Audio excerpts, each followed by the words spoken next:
चलिए आज की इस वीडियो में हम बात करेंगे ये जो नॉट सेट का जो एग्ज़ाम हुआ है 3 जून को 2023।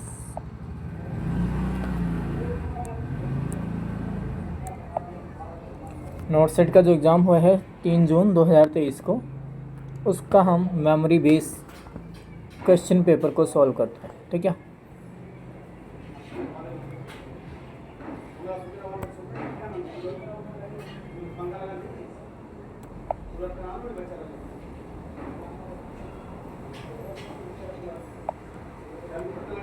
सबसे पहला मेरा question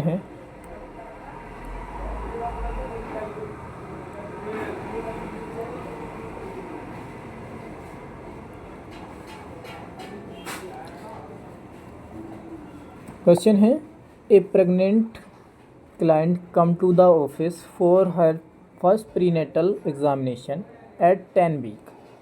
She has been pregnant twice before.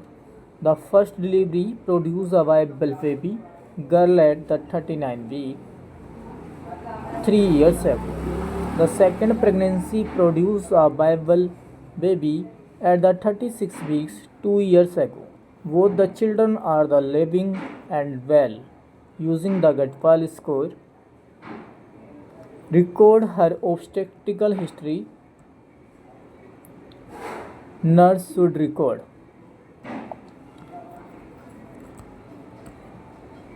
तो सबसे पहले हमें करना क्या है, प्रेग्नेंट है 10 वीक पे, तो ग्रेविडा 1 तो यही हो गया, and she has pregnant twice before plus 2 ये हो गया, ग्रेविडा थर्ड हो गया। ठीक है, तो ग्रेविडा तो हो गया थर्ड। ठीक है,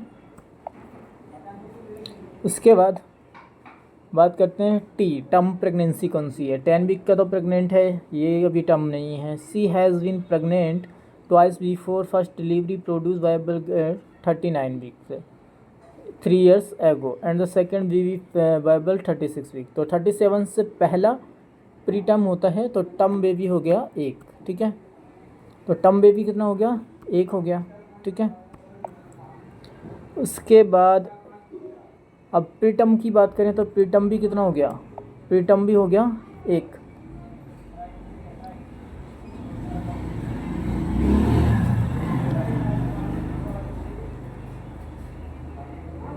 अबॉर्शन 0, लिविंग 2। तो G3 T1 P1 A0 L2 answer इसका आना चाहिए। चलिए बात करते हैं आगे, आंसर क्या, ऑप्शन क्या है। सबसे पहले तो ऑप्शन है G3 2002 2202 31102 21102। तो आंसर देख लेते हैं। सबसे पहले आंसर इसका क्या दिया है कि बुक में 31102 है ना, जो कि हमने अभी मार्क किया था, यही आंसर होगा। G3 term 1 pre term 1 abortion 0 and live 2। ठीक है, ये इसका आंसर होता है। चलिए आगे बात करते हैं। अब टर्म पढ़ लेते हैं। The client is currently pregnant for the third time, तो ग्रेविडा हो गया थर्ड। ठीक है, the first pregnancy ended at the term 39 week, term हो गया T1, यानी टर्म प्रेगनेंसी भी कितना हो गया 1। ठीक है, उसके बाद हर second pregnancy ended preterm, यानी 36 वीक यानी 37 वीक से पहले, तो प्री टर्म भी हो गया 1। ठीक है, she has history of no abortion, तो अबॉर्शन का 0। ठीक है, she has 2 live children, L का लिविंग चिल्ड्रन कितना होगा 2। तो जैसे कि अभी बात किया था, तो आंसर किया जाएगा गटपाल में, ऐसे लिखते हैं गटपाल, है ना। तो G3 T1 P1 A0 L2। ठीक है, तो 31102। ठीक है, नेक्स्ट क्वेश्चन की बात करते हैं।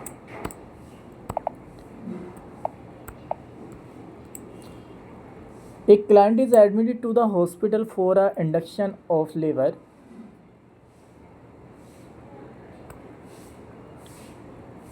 to a gestation of 42 weeks confirmed by a date and the ultrasound.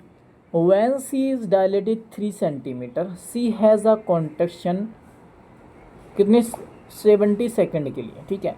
C is receiving oxytocin, ठीक है. The nurse first intervention should be, तो फर्स्ट यानी क्या प्रायोरिटी क्या होगा, यही पूछा है एक तरह से कि प्रायोरिटी क्या होगा. तो सबसे पहला क्वेश्चन के ऑप्शन पढ़ते हैं. ऑप्शन है, ऑप्शन नंबर 1 है check the FHR, option number 2 है notify the attending to physician, option C है turn off the oxytocin, option D है prepare for the delivery because the client is probably in the transition phase. जहाँ पे बात कर रहे हैं, sorry, यहाँ पे बात की गई थी क्वेश्चन में कि उसका जो है 3 सेंटीमीटर डायलेशन है. कितना होता है मैक्सिमम डायलेशन 10 सेंटीमीटर, तो 3 सेंटीमीटर में तो कुछ नहीं, और ड्यूरेशन कितना है 70 सेकेंड. तो इसके लिए हमें करना क्या होगा, इसके लिए हमें करना होगा कि turn off the oxytocin, IV infusion या ऑक्सीटोसिन, ठीक है. क्यों करते हैं इसके भी बात कर लेते हैं. The standard care of the induction of labour according to the guidelines that the contraction should not be exceed 60 second. 60 second से ज़्यादा नहीं होना चाहिए in an induction. Induction should stimulate normal labour.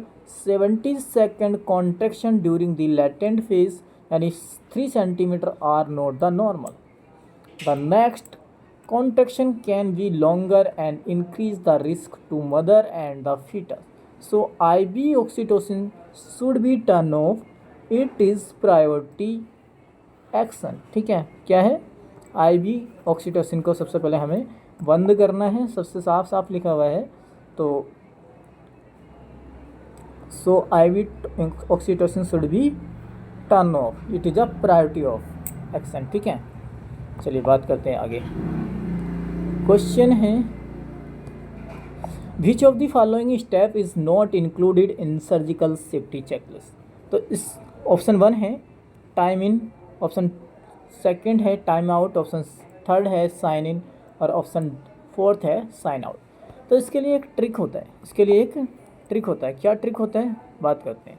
इसके लिए सीटोसो नाम से एक ट्रिक है. सीटोसो यानी साइन इन, टाइम आउट और साइन आउट. तो इसमें होता क्या नहीं है, टाइम इन नहीं होता है. क्या नहीं होता है, टाइम इन नहीं होता है, टाइम इन नहीं होता है, ठीक है. तो आंसर क्या जाएगा, time in. Answer number 1 is correct, ठीक है. ट्रिक ये लिखा भी है, ट्रिक देखो.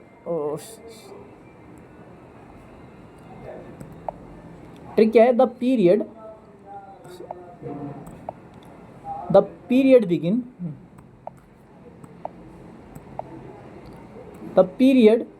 before the induction of anesthesia. The phase should be assessed between the nurse and in anesthesia. यानी जो साइन इन है, ये जो साइन इन है,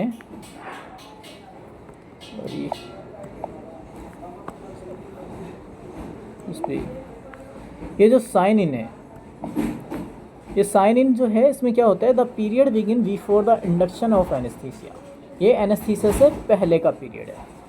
इंडक्शन एनेस्थीसिया, इंडक्शन यानी स्टार्ट करने से पहले का जो पीरियड है उसको हम कहते हैं साइन इन.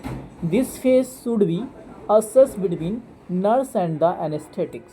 कौन कौन इसमें इंक्लूड होगा, नर्स और एनेस्थेसिस. नेक्स्ट मेरा जो है टाइम आउट. क्या होता है टाइम आउट.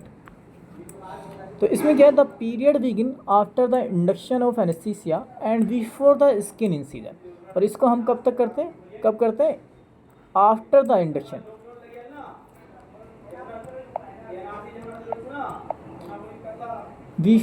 पीरियड बिगिन,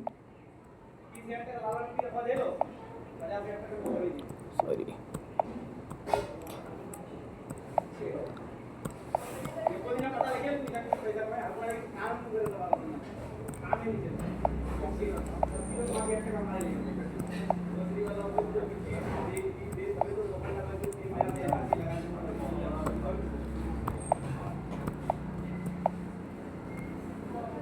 हाँ. तो the period begin after after the induction of anaesthesia and before the skin incision, skin incision से पहले और after the induction of anaesthesia, anaesthesia start करने के बाद। Time out, this phase should be assess between the nurses and the anaesthetics and the surgeon. Ensure, और इस phase में क्या करना है, इससे पहले जब हम कोई भी इंसिजन देते हैं उससे पहले हमें इंश्योर करना है कि एंटीबायोटिक गई है कि नहीं। तो antibiotic prophylaxis has been given prior to 60 minute or not, इसमें असेस करना है हमें। Ensure the antibiotic prophylaxis has been given 60 minute before or not, 60 minute before or not, दिया है कि नहीं दिया है, ठीक है। चलिए आगे बात करते हैं साइन आउट में क्या होते हैं। तो साइन आउट में होते हैं the period during the immediately after wound closure but before leaving the client from the operation room, from the operation room. तो इसका आंसर क्या हुआ, फर्स्ट का सी, जैसे कि हमने अभी बात किया था, ये ऑप्शन दे रखा था, सॉरी ये था ऑप्शन दे रखा था, टाइम इन इसका आंसर होता है। चलिए नेक्स्ट क्वेश्चन की बात कर लेते हैं। तो नेक्स्ट क्वेश्चन क्या है मेरा,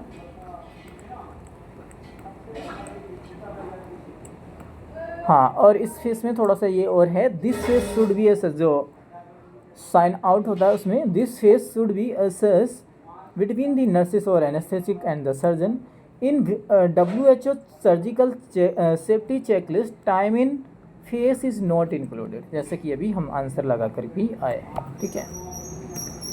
नेक्स्ट मेरा क्वेश्चन है, all of the following are the correct about WHO 5 hand hygiene movement except, यानी कौन सा हैंड हाइजीन का मूवमेंट नहीं होता है।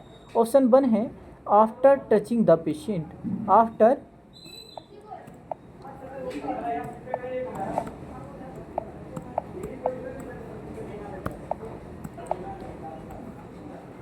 Touching the patient, before touching the patient, before touching the patient surrounding, और बिफोर डू एनी प्रोसीजर। तो इसके लिए इसका आंसर क्या जाएगा, सबसे पहले बात करते हैं। तो सबसे पहले आफ्टर टचिंग द पेशेंट, हाँ बिल्कुल करेंगे। बिफोर टचिंग द पेशेंट, हाँ बिल्कुल करेंगे। Before touching the patient surrounding, ये बिल्कुल नहीं करेंगे। और बिफोर डू एनी प्रोसीजर, ये भी करेंगे। तो इसके अकॉर्डिंग आंसर क्या जाएगा, आंसर जाएगा, इसके अकॉर्डिंग आंसर जाएगा बिफोर टचिंग दी पेशेंट सराउंडिंग, सराउंडिंग से पहले, क्या सराउंडिंग को इन्फेक्शन थोड़ी ना हो। चलिए बात करते हैं 5 मूवमेंट ऑफ हैंड हाइजीन। तो 5 मूवमेंट ऑफ हैंड हाइजीन क्या है, सबसे पहला है before touching the patient, second है movement before clean septic procedure, option next मेरा जो पॉइंट है आफ्टर अ प्रोसीजर और body fluid exposure, next option है, नेक्स्ट जो मेरा पॉइंट है आफ्टर टचिंग द पेशेंट, और नेक्स्ट जो ऑप्शन है वो नेक्स्ट जो मेरा पॉइंट है जो हैंड हाइजीन का मूवमेंट है वो है after touching the patient surrounding, ठीक है। तो after touching the patient surrounding, तो याद रखेंगे बिफोर टचिंग द पेशेंट,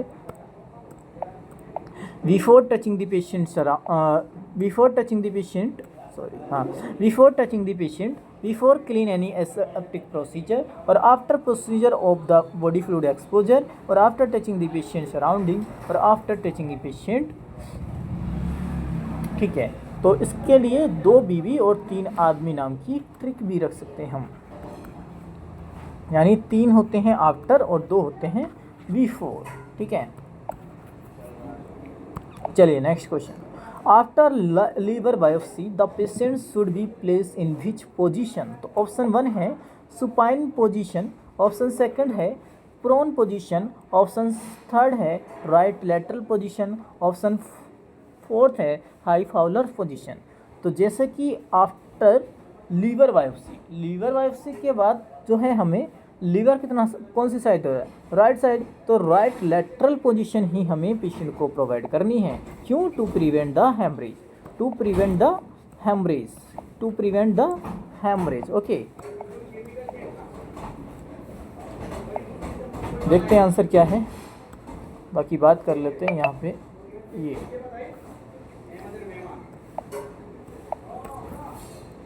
हाँ, तो ड्यूरिंग प्रोसीजर सुपाइन और लेफ्ट लेटरल और exposure the right of upper abdomen AIIMS Mangalpuri में आया था, एम्स मंगलगिरी में आया था 2018 में। ड्यूरिंग प्रोसीजर सुपाइन और left lateral to exposure the right of upper the abdomen. Next after the, तो राइट लेटरल विद पिल्लो और standing under the puncture side to decrease the risk of hemorrhage or bleeding. All the position do not help in the prevention of bleeding. बाकी जितनी high followers वगैरह ये काम की नहीं है। चलिए बात करते हैं आगे। नेक्स्ट मेरा क्वेश्चन क्या कहता है, what is the best position to keep a 12-year-old child after lumbar puncture to assess CSA? कौन सी पोजीशन है, इसमें भी यही पूछा है। तो semi Fowler so that the child can watch TV and be entertain. Second option है prone the position for the several hours so as the prevent of headache. Next option है on her right side to prevent the leak of the CSF। और next option है prone for 2 hours to prevent the vomiting and aspiration. What is the best position to keep 12-year-old child after lumbar position? So semi-fowler's position and the child can TV watch nothing. After lumbar procedure, prone position to several hours so as the prevent of headache. On her right side, no, ये भी नहीं होगा। Prone for 2 hours to prevent the vomiting and aspiration, no. Answer इसके according जो option जाएगा वो मेरे according और इसके अकॉर्डिंग जो आंसर जाएगा वो आंसर जाएगा prone position for several hours so as the prevent of headache. देखिए बात करते हैं नेक्स्ट हमें क्या दिया हुआ है, recommended position in lumbar puncture during the procedure. तो left lateral position, left lateral recommended position or CSA position near of the bed, first choice. Sitting position in the dead patient, sit on the bed leaning on the chest table and feet supported on flat surface. और post procedure prevent the post lumbar puncture headache by place the in prone position for 2 hours. After that, place the client in sideline flat position for several hours.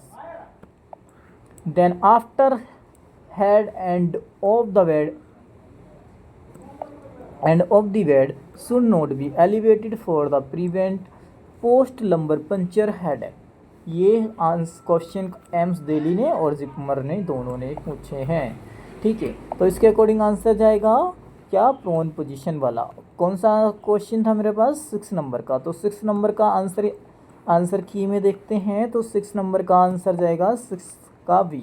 आइए हम भी देख लेते हैं हमने क्या बोला था, तो 6 का बी ही हमने भी बोला था आंसर, ठीक है। चलिए अभी के लिए इतना ही, मिलते हैं नेक्स्ट वीडियो में। Tata bye.